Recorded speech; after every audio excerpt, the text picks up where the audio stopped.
The Battle of Leyte Gulf was one of the largest and most decisive naval battles in the history of warfare, and it played a pivotal role in the eventual defeat of Japan during World War II. Fought from October 23 to October 26, 1944, in the waters off the coast of the Philippines, the battle marked the climax of the Allied forces' drive to liberate the Philippines from Japanese occupation. It was not only a critical moment in the Pacific War but also an overwhelming victory for the United States Navy and its allies, which severely weakened the Imperial Japanese Navy and altered the course of the war. Strategic importance of Leyte Gulf. The Philippines had long been an essential part of Japan's defensive perimeter in the Pacific. After their conquest of the islands in 1942, the Japanese fortified the Philippines as a key base to disrupt the Allied advance across the Pacific. However, the United States had identified the Philippines as a crucial strategic objective for the liberation of Southeast Asia and the eventual invasion of Japan itself. Recapturing the Philippines was seen as essential for cutting off Japan's supply lines, denying them access to vital resources like oil, and providing air bases for operations that could bring the Allies closer to Japan's doorstep. The Battle of Leyte Gulf occurred in the midst of the Allied invasion of Leyte in the central Philippines, codenamed Operation Kingfisher, which began on October 20, 1944. The Japanese, desperate to stop the U.S. advance, launched an all-out effort to disrupt the landings and prevent the Allies from establishing a foothold on the islands. The battle itself became a crucial component of the larger operation, as the Imperial Japanese Navy sought to use its remaining fleet to halt the U.S. forces. Forces and commanders. The battle involved three distinct engagements and was fought between the United States Navy, supported by Allied forces, and the Imperial Japanese Navy, which was increasingly weakened by earlier defeats but still had considerable resources to deploy. The American forces were commanded by Admiral William Halsey, while the Japanese forces were under the command of Admiral Somu Toyota. The Americans had superior numbers and better coordination. They were supported by a formidable task force consisting of aircraft carriers, battleships, cruisers, and destroyers. The U.S. Navy was reinforced by air support from nearby bases, including Leyte, which would later be critical for ensuring the success of the invasion. The Japanese, on the other hand, had divided their fleet into several groups, hoping to surprise and overwhelm the U.S. forces through a complex series of attacks. The four major engagements of the battle.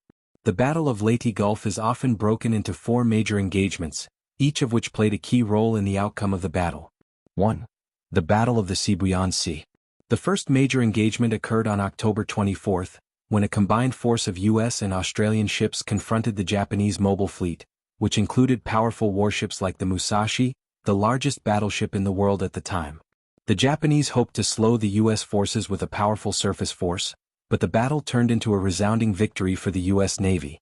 U.S. aircraft from USS Enterprise and USS Lexington launched devastating airstrikes, sinking the Musashi and severely damaging other vessels.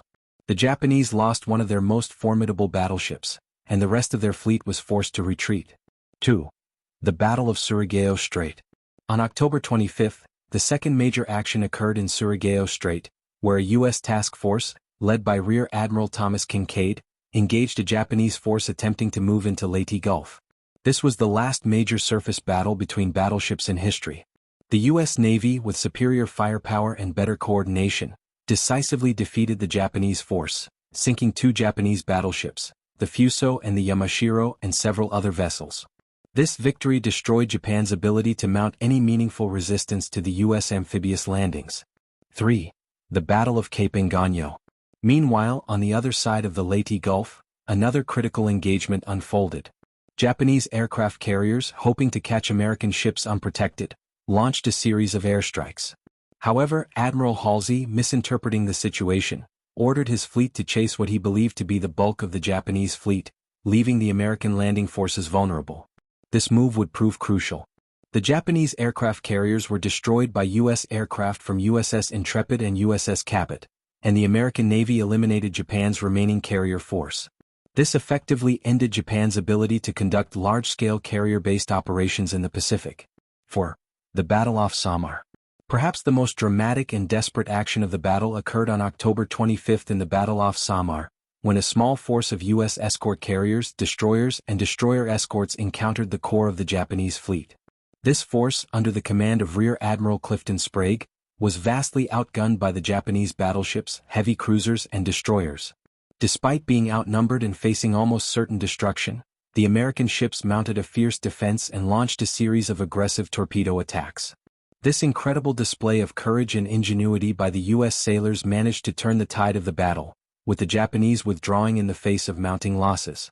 The intervention of U.S. aircraft, including dive bombers, further contributed to the Japanese retreat. Outcome and significance. The Battle of Leyte Gulf was a decisive victory for the United States, resulting in the complete destruction of much of the Imperial Japanese Navy. Japan's ability to contest Allied naval operations in the Pacific was effectively crushed, and the Japanese fleet was reduced to a shadow of its former strength. The battle marked the beginning of the end for Japanese naval power and its ability to mount effective resistance against the Allied forces. In total, the Japanese lost 4 aircraft carriers, 3 battleships, 9 cruisers and several destroyers, while also suffering heavy losses in aircraft and personnel. The U.S. Navy, by contrast, lost fewer than 20 ships and less than 500 aircraft, with casualties in the lower thousands. The significance of the Battle of Leyte Gulf cannot be overstated. It crippled Japan's naval capacity, effectively removing their ability to stage large-scale naval operations in the Pacific. With their carrier fleet decimated and the loss of critical battleships, Japan's ability to defend its island empire became untenable. The battle was instrumental in securing the Philippines for the Allied forces, facilitating the liberation of the Philippines, and paving the way for the final offensive against Japan. Legacy of the battle. The Battle of Leyte Gulf remains one of the largest naval engagements in history and a testament to the power of naval aviation, the bravery of Allied sailors, and the strategic importance of the Pacific theater. It solidified the dominance of U.S. naval forces in the Pacific and marked a turning point in the war, leading to the eventual Japanese surrender in 1945. For the Allies, it was a hard-earned victory that contributed significantly to the ultimate defeat of Japan. For the Japanese, it was a catastrophic loss, the consequences of which they could not recover from, and one of the final nails in the coffin of their imperial ambitions.